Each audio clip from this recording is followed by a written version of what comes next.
May nakapagtanong nga sa comment section kung meron nga ba daw tong mga lahi itong aming mga alagang kambing. Marahil kabilang si Sir sa mga nakaka-notice na hindi nga ganun kalaki or kaganda yung mga inaalagaan natin. Pero at the same time, proud ako dito sa mga inaalagaan namin kasi nga malulusog sila at magaganda naman yung kanilang katawan. Hindi nga lang tulad ng mga bower na talagang makikita mo na ang tambulog or ang bilog-bilog ng katawan at kung saan minsan talaga mapapatempt ka na bumili. Yes, opo, kabilang ako sa mga taong gusto ding bumili ng mga bower kaso nga lang napakasakit sa bulsa. Kasi alam naman natin yung presyo nila sa ngayon ay talagang umaabot ng 5 to 6 digit pa nga kung minsan. Nga pala, umuwi itong mga alaga nating kambing nung panahong ito kasi nga umuulan at ayan, pumasok sila doon sa isang kwarto ng ating mga alagang baka. Hinahayaan ko nga lang sila na magpasilong tapos magpaulan or magpaaraw. Nasa kanila na yun kung ano yung gugustuhin nila. Pero kadalasan talaga kapag ganitong panahon ay talagang umuuwi nga sila para magpasilong at nang hindi nga sila mabasa ng husto. Nga pala, balik tayo dun sa katanungan kung ano nga ba talaga yung lahi ng mga inaalagaan naming kambing. Nasagot ko na to sa mga ilang video namin pero eto nga at sasagutin natin ulit. Bali sila nga po yung mga native lang na kambing ng Pilipinas. Syempre, alam nga namang Indonesia ay nasa Pilipinas tayo.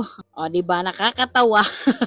So, ayun nga, mga native lang sila ng mga kambing dito sa Pilipinas. At the same time, meron din tayong mga ilan na na-upgrade na. Tulad nung aming isang barako or yan si Daxi na kadalasan yung nakikita bilang isang kambing na sumasakses sa buhay dahil nga nakakapagkasta siya ng napakaraming babae nating kambing. Bali si Daxi nga pala ay meron na siyang lahi ng pagiging Anglo-Nubian. Kaya natawag na din natin siya or pwede na rin siguro siyang mapabilang sa mga upgraded na mga kambing namin. So, bali ayun nga, pagkatapos nilang nagpasilong, bali bumalik sila dun sa pastulan, pero kinaalaunan ay umuwi na rin sila. Marahil nga kasi giniginaw na sila dahil nga naulanan nga yung iba sa kanila kanina. Bali ayun lang muna yung ating vlog. Maraming salamat sa panonood. Ingat!